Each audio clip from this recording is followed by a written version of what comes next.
Kurukshetra angin berhembus, prajurit berdiri membawa pedang dan busur. Dua saudara saling berhadapan, Pandawa dan Kurawa perang ditakdirkan. Dewi keadilan menangis melihat darah para pahlawan yang tertumpah. Dharma melawan adharma di medan perang, kisah abadi yang takkan pernah hilang. Perang Mahabharata, denting senjata, tanah melesat, senja memerah. Darah berceceran, jiwa berjatuhan, di medan perang takdir dipertaruhkan. Perang Mahabharata, denting senjata, tanah melesat, senja memerah. Darah berceceran, jiwa berjatuhan, di medan perang takdir dipertaruhkan. Terbit fajar gelora perang, langit memerah, genderang bergema. Pandawa dan Kurawa berbaris di sana, di medan Mahabharata jiwa terserahkan. Denting pedang busur membara, simfoni perang suara jiwa. Epik abadi takdir berputar, di medan Mahabharata pahlawan berkapar.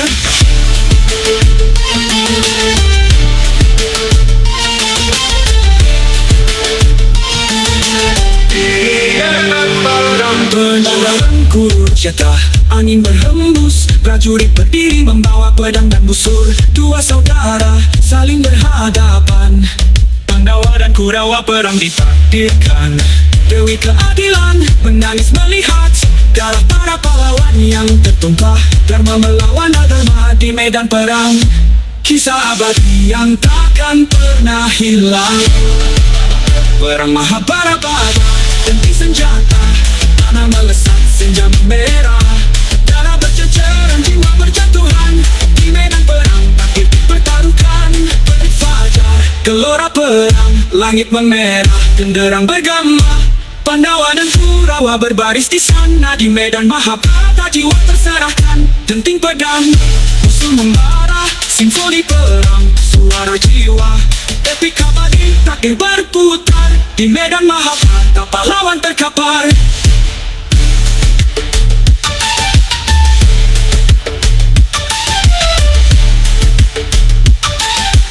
Di medan perang terkapar.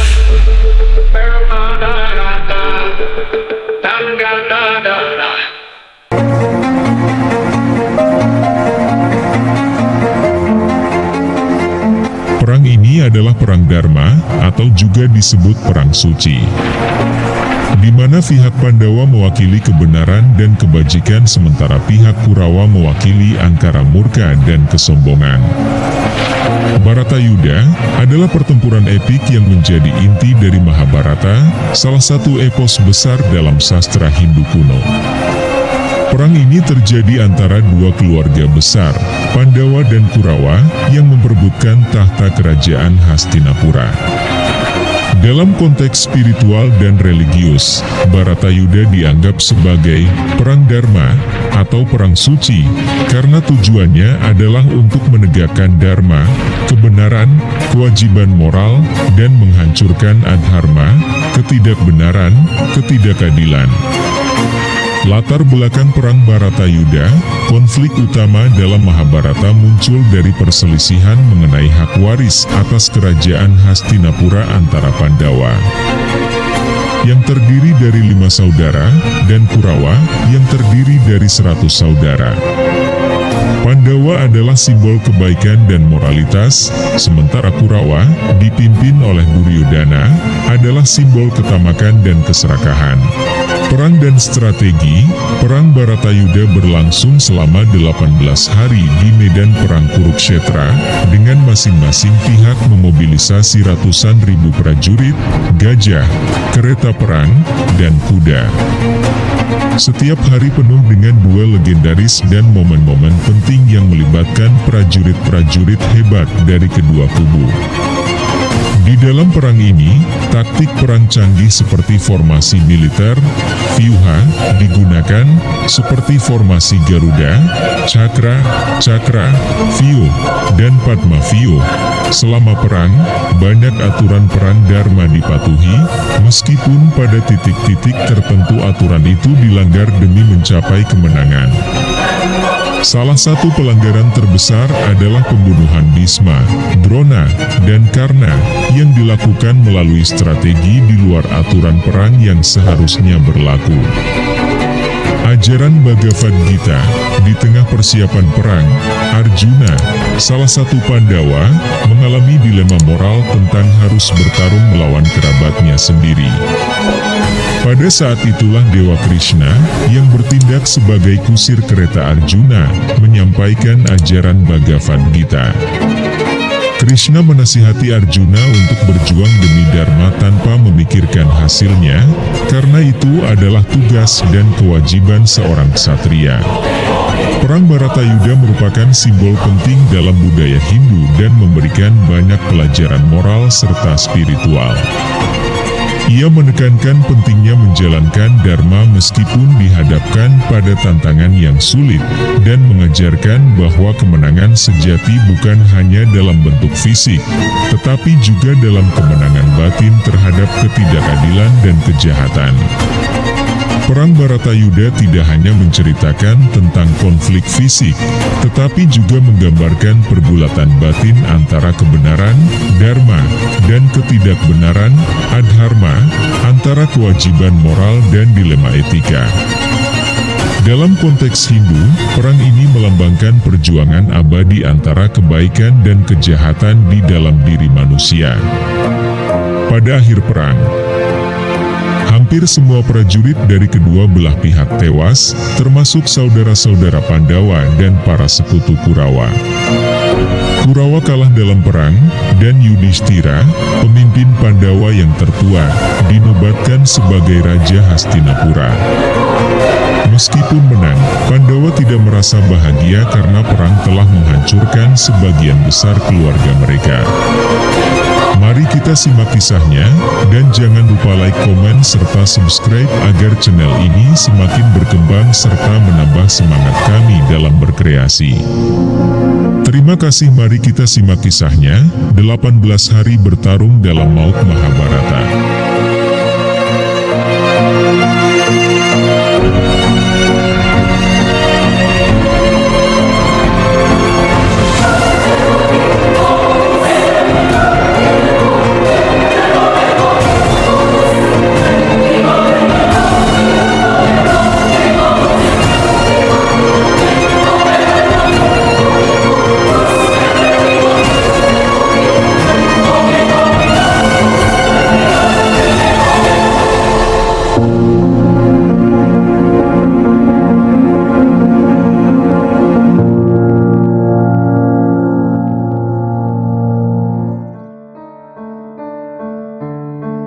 Krishna, yang berada di tempat jauh, mendengar doanya dan dengan kekuatan ilahinya, membuat kain sari Drupadi tidak habis-habis.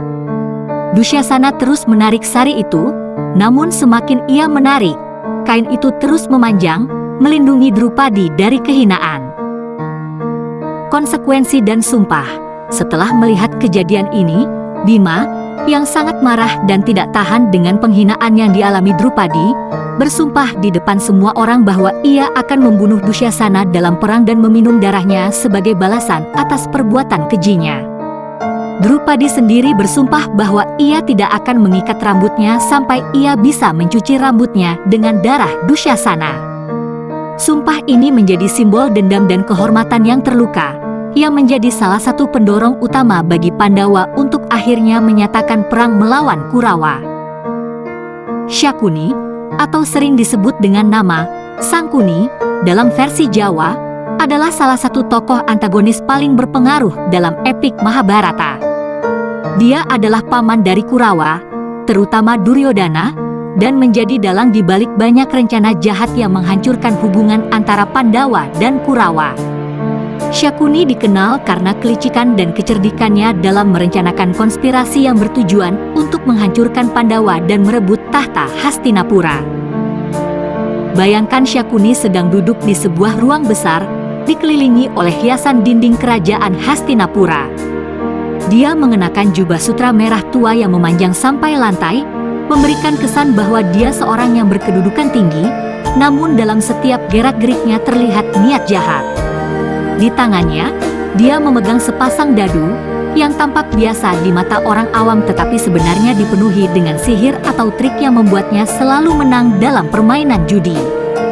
Di wajahnya terpampang senyum tipis penuh misteri, dengan mata yang seolah-olah selalu memikirkan langkah berikutnya dalam permainan konspirasi.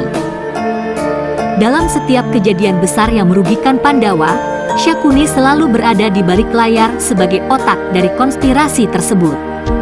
Salah satu contohnya adalah rencana pembakaran rumah Lak Pandawa, Lakshagriha. Dia membantu Duryodhana menyusun rencana untuk membangun rumah jebakan yang terbuat dari bahan mudah terbakar, lalu mencoba membakar Pandawa hidup-hidup. Ini adalah salah satu dari sekian banyak rencana jahat yang memperlihatkan betapa besarnya pengaruh Syakuni dalam merencanakan kehancuran Pandawa. Syakuni adalah representasi dari kelicikan, tipu muslihat, dan kebencian yang mendalam. Dia tidak bertindak dengan kekerasan fisik, tetapi dengan kecerdasan dan kemampuannya memanipulasi orang-orang di sekitarnya, terutama Duryodhana. Dia tidak hanya menciptakan konflik di antara Pandawa dan Kurawa, tetapi juga memastikan bahwa konfliknya semakin dalam dan tak terelakkan. Dadu yang selalu ia bawa menjadi simbol dari kemampuannya mengendalikan nasib orang lain dengan tipu muslihatnya. Penghinaan terhadap Drupadi ini memicu rasa dendam yang dalam di hati Pandawa, terutama Bima yang bersumpah untuk membunuh Duryodhana dan Dusyasana. Drupadi sendiri bersumpah bahwa rambutnya tidak akan diikat sampai dia bisa mencuci rambutnya dengan darah Dusyasana. Janji dan sumpah inilah yang menjadi pendorong utama Pandawa untuk mempersiapkan perang besar yang dikenal sebagai Bharatayuddha. Kejahatan Kurawa terhadap Drupadi adalah salah satu faktor utama yang memicu perang Bharatayuddha.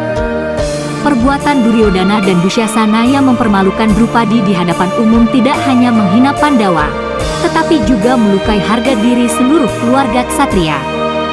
Penghinaan ini, ditambah dengan ketidakadilan dalam permainan judi, mendorong Pandawa untuk menuntut balas dengan cara yang tak terhindarkan, yaitu melalui perang. Setelah Pandawa diusir ke hutan dalam pengasingan selama 13 tahun, mereka kembali untuk menuntut hak mereka atas separuh kerajaan yang dijanjikan. Namun, Duryodhana menolak memberikan tanah secuil pun kepada Pandawa, bahkan sebanyak luas jarum sekalipun. Hal ini memperkuat tekad Pandawa untuk berperang, dan akhirnya perang Bharatayuddha pun pecah, yang menjadi salah satu pertempuran terbesar dan paling berdarah dalam sejarah mitologi India. Perang Bharatayuddha terjadi di Kurukshetra dan berlangsung selama 18 hari, melibatkan ribuan ksatria, kerajaan, dan keluarga. Konflik ini tidak hanya tentang perebutan kekuasaan, tetapi juga mengenai keadilan, kehormatan, dan karma. Perang ini menghancurkan hampir seluruh dinasti Kuru, dan pada akhirnya Pandawa keluar sebagai pemenang, namun dengan harga yang sangat mahal. Cerita Bhagavad Gita mengenai nasihat Dewa Krishna kepada Arjuna di medan perang Kurukshetra, keraguan Arjuna di medan perang Kurukshetra atau perang Mahabharata. Pergulatan hati Arjuna akan menghadapi para saudara dan sanak familinya satu rumpun wangsa Bharata. Di medan perang Kurukshetra, dua kelompok besar, Pandawa dan Korawa, bersiap untuk berperang dalam perang besar yang akan menentukan nasib kerajaan Hastinapura. Arjuna, salah satu dari Pandawa yang merupakan prajurit terhebat, berdiri di tengah kereta perang di bawah komando kusirnya, Dewa Krishna, yang merupakan inkarnasi Dewa Wisnu. Di bawah langit yang mendung dan di antara gemuruh perisai serta suara genderang perang yang mulai terdengar, Arjuna, dengan panah dan busur di tangannya, memandang kedua sisi medan perang. Di satu sisi ada saudaranya, para Pandawa, di sisi lainnya adalah Korawa, saudara sepupunya. Ia merasa bingung, gelisah, dan dihantui oleh perasaan putus asa. Arjuna duduk di kereta perang yang megah, berpakaian seperti seorang prajurit agung. Wajahnya menunjukkan kebingungan dan kekhawatiran yang mendalam. Krishna berdiri di sampingnya, tenang dan penuh kebijaksanaan, mengenakan jubah kuning emas, dengan senyum lembut di wajahnya, siap memberikan petunjuk. Di kejauhan, Dua pasukan besar terlihat berdiri berhadap-hadapan di medan yang luas, dengan panji-panji berkibar dan para prajurit bersiap dalam formasi pasukan yang berjumlah sangat besar terhampar. Arjuna, dengan suara berat dan lemah tertunduk lesu sambil berkata, Oh Krishna, melihat saudara-saudaraku, kakek, guru, paman, dan kerabatku di medan perang ini, hatiku menjadi berat. Bagaimana mungkin aku bisa mengangkat senjata melawan mereka yang aku cintai? Aku tidak menginginkan kerajaan ini, tidak menginginkan kekayaan atau kemenangan. Semua ini tidak ada artinya tanpa mereka. Bagaimana mungkin aku bisa membunuh mereka? Apakah kekuasaan sebesar itu sebanding dengan pertumpahan darah ini? Aku merasa tidak sanggup.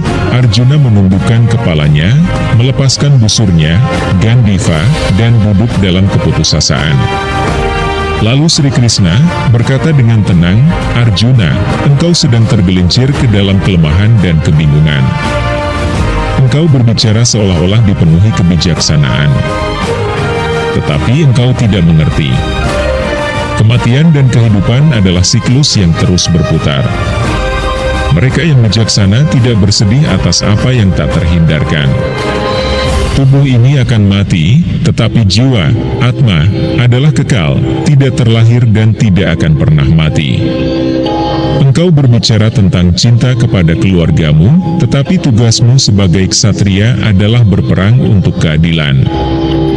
Kewajiban Dharma adalah di atas segalanya. Krishna berbicara dengan ketenangan ilahi, tangannya terangkat seolah memberi penjelasan filosofis. Cahaya lembut melingkupi dirinya, menggambarkan kebijaksanaan ilahi yang ia bawa. Arjuna masih terlihat bingung, dengan pandangan kosong, merenungkan kata-kata Krishna. Arjuna ragu-ragu, tetapi, bagaimana mungkin aku bisa melawan mereka yang aku hormati, seperti Guru Drona dan kakek Bhisma?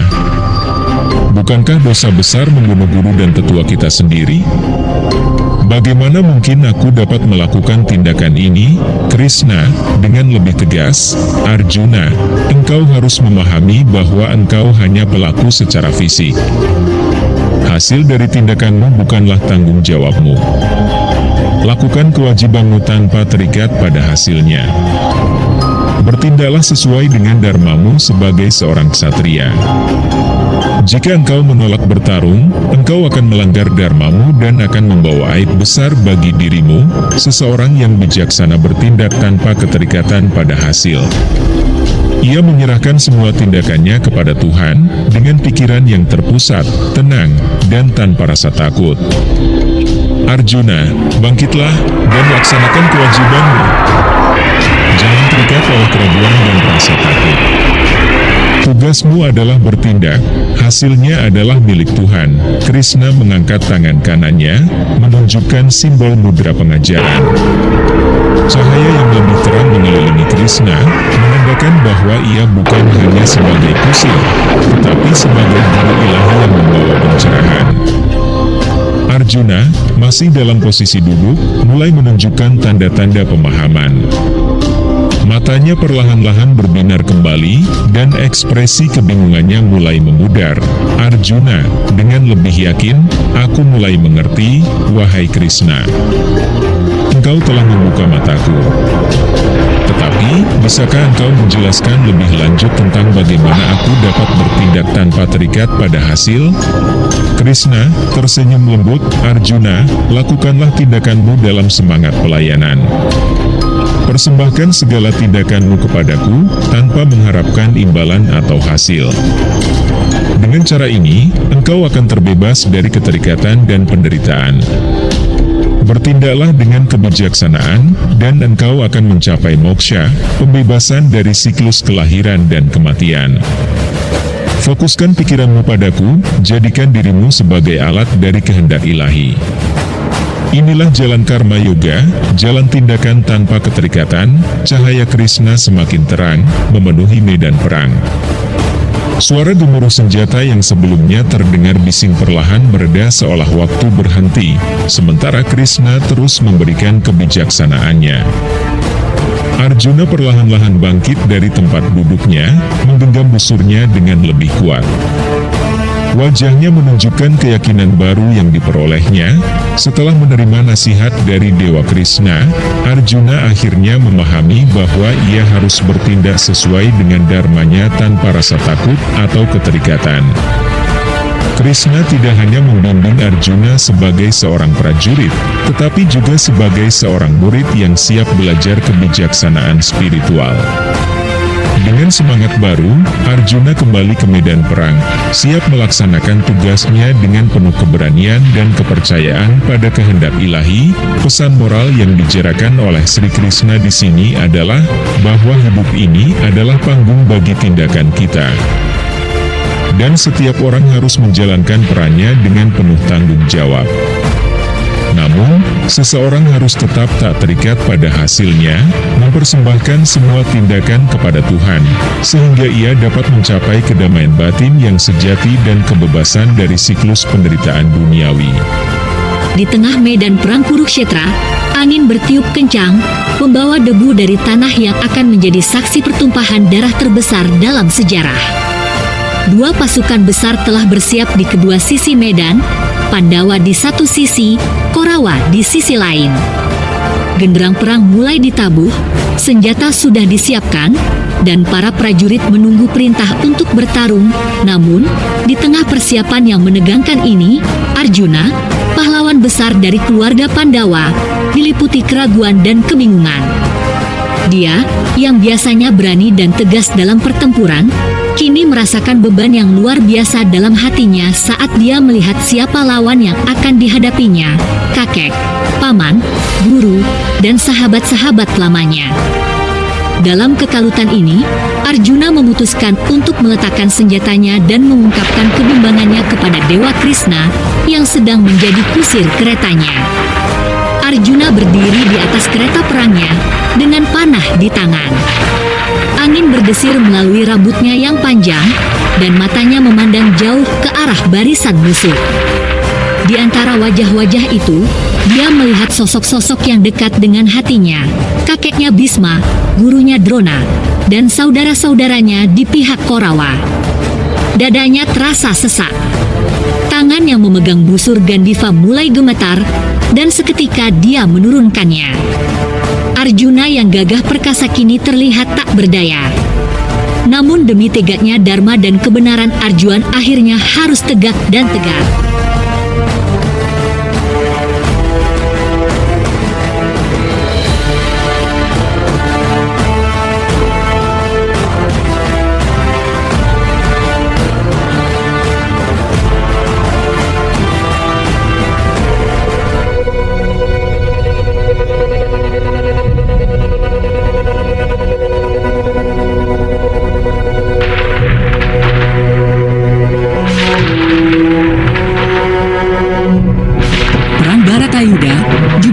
Sebagai Perang Mahabharata, adalah perang besar yang terjadi antara dua keluarga keturunan Bharata, yaitu Pandawa dan Kurawa, untuk memperebutkan kekuasaan di kerajaan Hastinapura.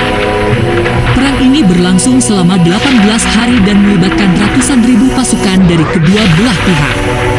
Durasi dan jumlah pasukan, Perang Bharatayuda berlangsung selama 18 hari. Masing-masing pihak, Pandawa dan Kurawa, membawa pasukan besar yang disebut Aksauhini, satuan pasukan dalam istilah Mahabharata. Menurut teks Mahabharata, satu Aksauhini terdiri dari 21.870 kereta perang, 21.870 gajah, 65.610 kuda, dan 109.350 prajurit infanteri. Di pihak Pandawa, mereka memiliki 7 Aksauhini, sedangkan di pihak Kurawa terdapat 11 Aksauhini. Secara total, pasukan yang terlibat dalam perang ini sekitar 3,9 juta prajurit. Pada hari-hari pertama, belum ada banyak pahlawan besar yang gugur. Perang dimulai dengan pertempuran frontal antara kedua belah pihak yang mengakibatkan banyak prajurit biasa tewas. Pada saat ini, Bhisma memimpin pasukan Kurawa sebagai panglima perang pada hari ke-10. Bhisma, panglima tertua dan yang paling dihormati dari Kurawa, gugur. Bhisma adalah ksatria yang tak terkalahkan, tetapi ia memiliki kelemahan. ia bersumpah hanya akan gugur bila ia sendiri menginginkannya. Dengan bantuan Sri Kandi, inkarnasi Amba, yang memiliki dendam terhadap Bhishma, Arjuna melepaskan panah yang membuat Bhishma jatuh. Meskipun tidak langsung tewas, Bhishma terluka parah dan berbaring di ranjang panah hingga perang berakhir. Memilih untuk menunda kematiannya hingga saat yang tepat. Pada hari ke-11, beberapa sekutu penting Kurawa mulai tewas. Raja Jayadratha, sekutu utama Kurawa, berperan besar dalam memblokade Pandawa pada hari-hari sebelumnya, terutama ketika Abhimanyu terbunuh. Namun, setelah tewasnya Abhimanyu, Arjuna bersumpah akan membunuh Jayadratha sebelum matahari terbenam pada hari ke-14. Setelah mengejar Jayadratha sepanjang hari, Arjuna akhirnya berhasil menembakkan panah yang memenggal kepala Jayadratha, memenuhi sumpahnya. Pada hari ke-13, putra Arjuna yang masih muda, Abhimanyu, gugur setelah tertangkap dalam formasi pengepungan Cakravyuha. Meskipun ia berhasil memasuki formasi tersebut, ia tidak tahu cara keluar. Dan dikepung oleh ksatria besar Kurawa seperti Drona, Karna, Duryodhana, dan Dusyasana. Tanpa belas kasihan, mereka membunuh Abhimanyu, yang menyebabkan kesedihan besar di pihak Pandawa, terutama bagi Arjuna. Pada hari ke-14, Gatotkaca, putra Bima yang memiliki kekuatan luar biasa karena darah raksasa yang mengalir dalam dirinya, terlibat dalam pertempuran dahsyat dengan Kurawa. Karna, yang telah menerima senjata sakti dari Dewa Indra yang disebut Vasavi Shakti, menggunakannya untuk membunuh Gatotkaca. Sebelum tewas, Gatotkaca memperbesar tubuhnya dan jatuh di tengah pasukan Kurawa, menewaskan banyak prajurit musuh dengan tubuh raksasanya. Drona, guru dari Pandawa dan Kurawa, menjadi panglima perang setelah Bhishma gugur. Pada hari ke-15, Drona tewas setelah terjebak dalam siasat Pandawa. Yudhishthira, yang dikenal sebagai sosok jujur, mengatakan bahwa putra Drona, Aswathama, telah tewas, meskipun sebenarnya itu tidak benar. Saat mendengar berita itu, Drona melepaskan senjatanya dan duduk bermeditasi, membuatnya rentan. Dhristadyumna, komandan Pandawa, akhirnya memenggal kepala Drona. Pada hari ke-17, pertempuran antara Karna dan Arjuna berlangsung. Karna, yang sebelumnya menghindar untuk menggunakan senjata-senjata saktinya karena rasa hormat pada guru dan karena pembatasan takdir, akhirnya bertarung mati-matian. Namun, roda keretanya terjebak di lumpur, sesuai dengan kutukan yang ia terima sebelumnya. Saat Karna mencoba membetulkan roda keretanya, Arjuna, atas perintah Krishna, menggunakan senjata sakti Pasupati dan membunuh Karna dengan anak panah yang tepat mengenai kepalanya. Pada hari ke-18, pertempuran berakhir dengan duel antara Bima dan Duryodhana. Duryodhana, pemimpin utama Kurawa, bertarung menggunakan gada melawan Bima. Dalam pertarungan yang sengit ini, Duryodhana berhasil bertahan, tetapi Bima, yang telah bersumpah untuk menghancurkan paha Duryodhana, akhirnya memukul pahanya dengan gada, mengakhiri hidup Duryodhana. Kematian Duryodhana menandakan akhir dari perang Bharatayuddha. Raja-raja sekutu yang gugur Shalya, sekutu Kurawa, seorang raja dari Madra yang sangat tangguh, menjadi panglima setelah Drona dan Karna tewas. Ia gugur di tangan Yudhishthira pada hari ke-18, Bagadatta, sekutu Kurawa, raja dari Pragyotisha yang bertarung dengan gajah besar bernama Supratika. Bagadatta tewas pada hari ke-12 di tangan Arjuna. Kritavarma, sekutu Kurawa, sekutu dari kerajaan Golja, yang tewas setelah perang berakhir, dibunuh oleh Satyaki dan Bima. Sementara di pihak Pandawa banyak pula yang gugur di antaranya, selain Abhimanyu dan Gatotkaca, tidak ada Pandawa yang tewas, tetapi mereka kehilangan banyak sekutu penting, termasuk Dhristadyumna dan Sihandi yang gugur di malam pembantaian setelah perang resmi berakhir. Hari ke-15, Drupada, ayah dari Draupadi dan Dhristadyumna, serta sahabat lama Drona, gugur pada hari ke-15 dalam pertempuran melawan Drona. Drupada adalah raja kerajaan Pancala dan pernah bersumpah akan membalas dendam pada Drona karena pernah dipermalukan. Namun, Pada hari ke-15, Drona berhasil mengalahkan Drupada dalam pertempuran 1 lawan 1. Drona menggunakan panah saktinya untuk membunuh Drupada dan merebut wilayahnya. Kematian Drupada menjadi pukulan emosional bagi Pandawa, terutama Draupadi dan Drishtadyumna. Hari ke-15, Virata, raja kerajaan Matsya dan sekutu kuat Pandawa, juga gugur pada hari ke-15 di tangan Drona. Ia adalah ayah dari Uttara dan mertua Abhimanyu yang menikahi Uttari, putri Virata. Bersama dengan Drupada, ia bertempur di barisan depan pasukan Pandawa melawan Drona, tetapi ia tidak dapat menandingi kehebatan Drona. Virata terbunuh dalam pertempuran sengit, menambah daftar kehilangan besar di pihak Pandawa. Hari ke-13, Abhimanyu, putra Arjuna yang masih muda dan penuh keberanian, gugur pada hari ke-13. Abhimanyu masuk ke dalam formasi perang mematikan yang disebut Cakravyuha, formasi lingkaran yang sangat sulit ditembus. Meskipun Abhimanyu berhasil masuk ke dalam formasi tersebut, ia tidak tahu cara untuk keluar. Di dalam formasi tersebut, Abhimanyu dikepung oleh beberapa ksatria besar Kurawa, termasuk Karna, Duryodhana, dan Dusyasana. Karena Abhimanyu tidak dibantu oleh ksatria Pandawa lainnya, ia akhirnya terbunuh dalam pertempuran tidak seimbang ini. Hari ke-14, Gatotkaca, putra Bima dari raksasa perempuan Hidimbi, gugur pada hari ke-14. Gatotkaca, yang memiliki kekuatan fisik luar biasa dan kemampuan magis karena darah raksasa yang mengalir dalam dirinya, menjadi ancaman besar bagi pasukan Kurawa. Dalam pertempuran malam yang sengit, karena menggunakan senjata sakti Vasavi Shakti, pemberian Dewa Indra, untuk mengakhiri hidup Gatotkaca. Meskipun tewas, Gatotkaca memanfaatkan momen terakhirnya dengan memperbesar tubuhnya, sehingga jatuh di tengah pasukan Kurawa, menewaskan banyak prajurit musuh. Hari ke-18, setelah perang selesai, Drishtadyumna, putra Drupada dan panglima perang Pandawa, adalah ksatria yang berjasa membunuh Drona pada hari ke-15 dengan memenggal kepalanya setelah Drona menurunkan senjatanya. Namun, setelah perang berakhir pada hari ke-18, pada malam hari, Drishtadyumna dibunuh oleh Aswathama, putra Drona, sebagai bentuk balas dendam atas kematian ayahnya. Aswathama menyerbu kemah Pandawa saat mereka sedang beristirahat dan membunuh Drishtadyumna dalam tidurnya. Hari ke-18, setelah perang selesai, Sihandi, reinkarnasi dari Amba dan seorang sekutu penting bagi Pandawa, juga tewas pada malam pembantaian oleh Aswathama. Sihandi adalah orang yang memainkan peran penting dalam menumbangkan Bhishma pada hari ke-10. Karena Bhishma menolak untuk bertarung melawan wanita, Sihandi dilahirkan sebagai wanita sebelum berganti kelamin menjadi pria. Seperti Drishtadyumna, Sihandi dibunuh oleh Aswathama dalam serangan malam pada hari ke-18. Ketika perang secara resmi sudah berakhir.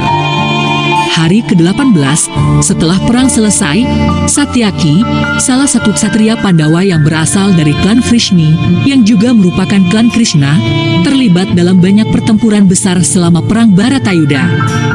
Meskipun ia tidak gugur dalam medan perang, nasibnya mirip dengan Drishtadyumna dan Sihandi. Satyaki juga tewas dalam pembantaian yang dilakukan oleh Aswathama pada malam hari ke-18 setelah perang berakhir. Selain para ksatria besar yang telah disebutkan, banyak raja dan sekutu lainnya yang bertempur bersama Pandawa dan gugur dalam pertempuran. Beberapa di antaranya adalah Uttara, putra Raja Virata, gugur dalam pertempuran di awal perang, Shekitana, sekutu Pandawa dari kerajaan Vrishni, seorang ksatria pemberani yang gugur dalam pertempuran, Kuntiboja, sekutu Pandawa, raja sekutu yang gugur dalam pertempuran. Dursasana, saudara kedua Duryodhana, dan salah satu dari 100 Kurawa, tewas pada hari ke-16 dalam perang Bharatayuddha. Ia dibunuh oleh Bima dalam duel yang penuh dendam. Selama perang, Bima sudah bersumpah untuk membalas penghinaan yang diterima Draupadi, istri Pandawa. Ketika Dursasana menarik rambutnya dan berusaha menelanjangi Draupadi di depan sidang Hastinapura setelah Pandawa kalah dalam permainan dadu, Bima bersumpah untuk membunuh Dursasana dan meminum darahnya. Pada hari ke-16, Bima akhirnya menunaikan sumpahnya dengan membunuh Dursasana, merobek dadanya, dan meminum darahnya sebagai simbol balas dendam. Sedangkan mengenai 100 saudara Kurawa, mereka tidak semuanya tewas di hari yang sama. Mereka gugur secara bertahap selama perang berlangsung. Kematian Sangkuni tidak hanya berarti akhir dari salah satu karakter paling licik dalam Mahabharata, tetapi juga menandai hampir selesainya perang yang telah merenggut banyak nyawa. Tanpa tipu muslihat dan siasat Sangkuni, perang Baratayuda mungkin tidak Asahadewa mengejar Sangkuni dan dalam pertempuran sengit, ia menebas tangan kanan Sangkuni, tangan yang digunakan Sangkuni untuk melempar dadu dan memanipulasi nasib Pandawa.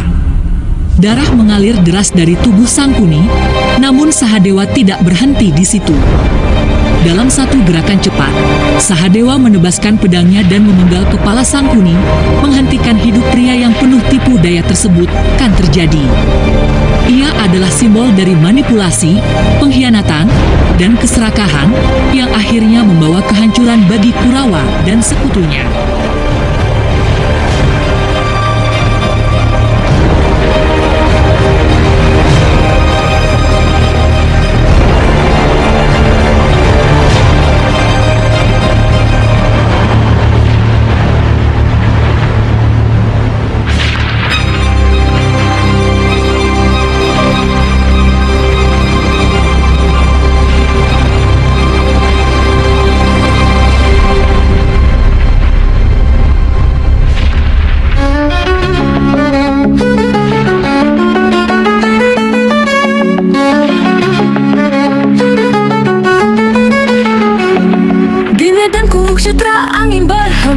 Prajurit berdiri membawa pedang dan busur. Dua saudara saling berhadapan. Pandawa dan Kurawa perang ditakdirkan. Dewi keadilan menangis melihat darah para pahlawan yang tertumpah. Dan Bang melawan Adharma di medan perang. Kisah abadi yang takkan pernah hilang. Perang Mahabharata, genting senjata, panah melesat senja merah. Ceceran jiwa berjatuhan di medan perang, takdir dipertaruhkan.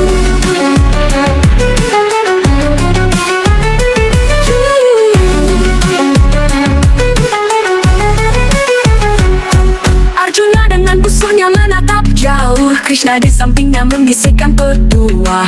Bhishma yang tua teguh berdiri di pihak Kurawa hingga nyawanya terhenti. Duryodhana mengerang penuh amarah melihat saudaranya satu persatu rebah. Karena sang pahlawan penuh dilema, terjebak di tengah antara cinta dan karma. Perang Mahabharata, genting senjata, panah melesat senja merah. Darah berceceran, jiwa berjatuhan di medan perang, takdir dipertaruhkan.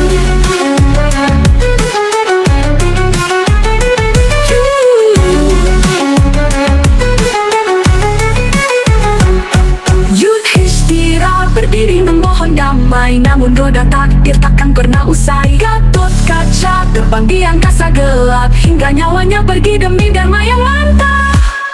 Perang Mahabharata, genting senjata,